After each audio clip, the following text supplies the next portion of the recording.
Honest J. Nowak. Oh yeah.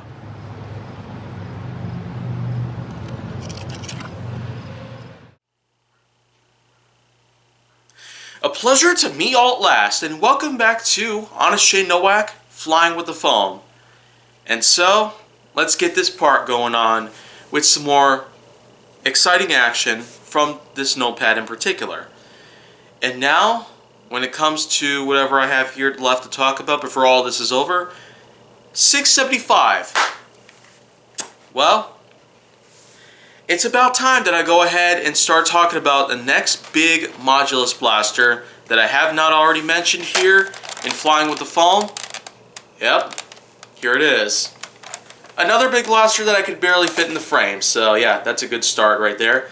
This right here is the Mediator. I consider this to be one of my all-time favorite blasters from the lineup itself, and that goes without saying because, simply put, this thing is just packed full of awesome right down to the very brim. And, well, it's not just the Mediator that's very exciting, but also its various accessories. This scope doesn't count, by the way. It's just something that I had put on the Mediator for convenience, but this is pretty much all it is. You have the Mediator itself, which is the core blaster right here, that has a sideways magazine part that sticks out just like the Raider or Rampage. And then here is the front part of it, which is the barrel, but it also doubles as its own blaster, which goes unnamed. I call it the Standoff, pretty much because of that reason.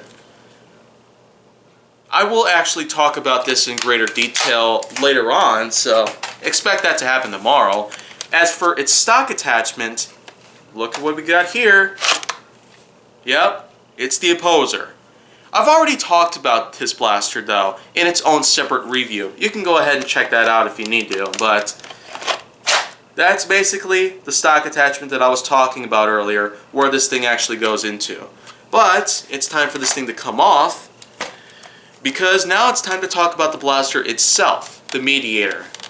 As I've said, it's got a sideways, well, magazine adapter, which is much akin to the Raider or Rampage, or sometimes there's other blasters out there that happen to have this thing as well. So that's pretty much what that's all about. Also, like the Raider or Rampage, it has its own little like foregrip on the front that doubles as its priming thing, which you pump back and forth and then fire by pulling down the trigger, of course. This particular magazine that I have equipped for it is a 6-dart clip, which is fine and all that, but you can in fact put whatever kind of clip in there that you like. So I'd pretty much just use a 6-dart clip in there because it makes it easier for this thing to go up onto the wall. It doesn't jut out too far, and of course it gives a pretty sensible amount of ammo to put in here. So of course that's pretty much all that good stuff. But aside from its functionality, I really gotta be honest about this thing. This certainly does have some great ergonomics for what it is. The foregrip itself, though, is a little short given the size of my hands, but it's fine and all that, because I could just curl it underneath it to pretty much get a little extra leverage. Of course, that ratcheting action that you could hear is pretty satisfying when you get the feel for it. Also, yet another aspect that kind of mocks the Raider, Rampage, and various other blasters of that style is the fact that this also has slam fire. Yep, that's pretty much that. So, that's just the basics of this blaster based on its functionality. There's the jam door on the side, which has a nice little venting detail on it. Also, of course it does happen to be a modulus blaster, so you can't really go far without having tactical rails on this thing. There's only 2 on this part of the blaster in particular. 1 on here, 2 on the side. So, 1, 2, pretty much. So of course that's basically just that, because the bottom's already taken, and the grip itself doesn't really have, well, handguard sort of thing that goes up like this.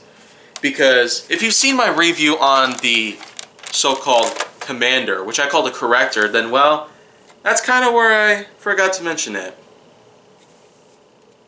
attack rail underneath the handguard, that's a very weird spot for it. I mean, what kind of attachment would you want to put under that? I don't really know. Maybe it's probably just there for no reason at all, or maybe it's a joke. But there's only 2 attack rails on this thing, so you might as well say that in comparison, this thing outshines the Mediator, even though it ain't a modulus blaster. Which is kind of strange. It's almost like the Super Series actually is trying to take advantage of the Modulus series, even though Modulus has technically been gone for a while. But guess what? We're actually going to be getting a new Modulus Ghost Ops pack, known as the Stability Kit. And it's supposed to come out this year, so maybe Modulus might actually be making a comeback after all. Doomlands did not really make a comeback, although it is appearing in shelves more often these days because of the 2019 resurgence that I've talked about several times already. But in terms of Modulus, we may never really get to see these particular blasters ever again, so that's pretty much just that down the bat. Straight off, this is basically all I have left to talk about it. But once again, I've talked about the Opposer, which is inside the stock. And of course I will talk about the Standoff tomorrow, so expect that to happen. But let's go ahead and reassemble this blaster again, because now it's time for me to present a little closing statement, because this is apparently what you get when you combine all 3 of these pieces together. And again, the scope is not included. It's just there as a separate piece that I managed to buy. So basically speaking, if you take the scope off, this is basically the whole Modulus blaster itself, which in the advertisements they call it the Modulus Mediator XL. So that's basically what that's all about. Just like I call it the Novatron when combined with all of its attachments, the Novatron Supreme is what comes out. So Mediator XL, Novatron Supreme, how could you go wrong with all that? So that's basically just all that, but now's the time for a little closing statement. The Mediator is a great blaster, by all means. As a modulus blaster, it allows for a lot of compatibility with different attachments and the like, based on its stock and barrel adapters, tactical rails, and also its usage of the sideways magazine clip. Which again, this thing may in fact utilize a lot of the different things that the Raider, Rampage, and other blasters of that exact design pretty much had, or similar design also had. But it is in fact a great blaster. It's got a great color scheme, of course. And of course it has some good performance, real satisfying action when you pump that thing back and forth. Plenty of other things that I could go on mentioning for the next hour or so, but why would I? And besides, I still have 2 other blasters left to talk about. So now's the time to pretty much move on to them and get this whole entire thing finished once and for all. So if you want to see more go down on my channel, then make sure that you like, subscribe, comment, follow me on social media, and stay on the Hollywood side.